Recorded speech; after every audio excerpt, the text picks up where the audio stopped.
People do what they see, hear, or read. Most of the bad deeds and most of the bad habits people do is because of what they see, hear, or read. And that is why we have to be very conscious about what we consume, especially now in the age of technology, where everything is available in our fingertips. So we have to be conscious of what we consume, because what we consume is likely to turn out to be our habits. We create our habits, and our habits comes back and create us. And that's why you have people that are doing a lot of criminal activities and a lot of bad things. Most of the times is because of what they read, hear, or see. So being conscious of what we read on the newspapers, on the headlines, on social media, will also influence our attitude. Whatever you see or hear or you read is being imprinted into your brain. So the brain is retaining the picture of everything that you experience. And then the brain is likely to replay that kind of attitude or behavior that have been imprinted in your brain. So if your brain is keeping pictures of bad things and bad behaviors and criminal things, tendency is that one day when you lose your control, when you're out of control, you are likely to play the same experience, the same behavior that you have already imprinted in your brain. That's why we have to protect and guard ourselves from reading, watching, and hearing bad things. Even in the case of insecurity, the kidnapping and the abduction and all these insurgencies and terrorism, a lot of people mirror to these bad things. A lot of people were not naturally criminals, but because of what they see, what they read on the news, on social media, they take a picture of all these things, they keep it in their brain. And one day when they lose their control, they will just do that. And that's why we have to protect our children. We have to protect ourselves from being exposed to these bad things. Because sometimes we don't have control over what comes to us and what we consume on social media. And sometimes we have to be aware of the realities around us to protect ourselves.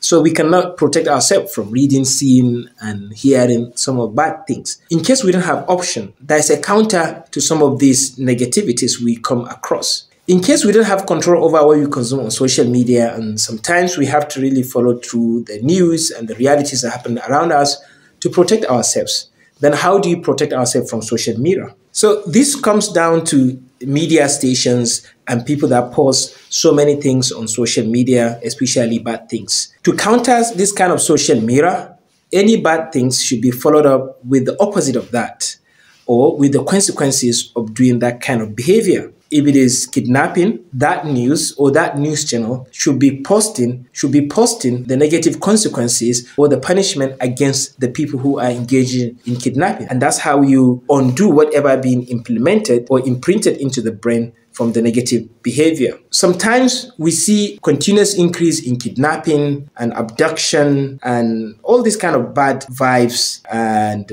sexual harassment. And that is because on social media, we post a lot of cases of these bad things, but there are not being corresponding reports of the punishment that is being given to these perpetrators. And that is why some people's brain cannot remove this kind of negative picture they put in their brain. But when someone is engaged in kidnapping, is being punished publicly, anyone that has read the news about the kidnapping and is keeping that picture in the brain is likely not to remove that picture away because of the terror and because of the fear of the punishment. And that is why there should be serious punishment for this kind of criminal activities that is going on around the society, so that people will remove this kind of social mirror, so that people will not mirror into this kind of social behaviors. And that comes down to the authority to make sure that they punish these people on the public eyes, because the news are already in the public eyes, and the punishment should also be on the public eyes, so that we counter all these negativities, so that people will see the consequences of this kind of negative act. So my advice is there should be a public punishment of people who are engaging in corruption,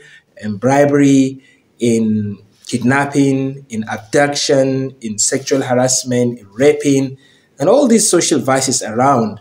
And that is the only way we can prevent the perpetration or spread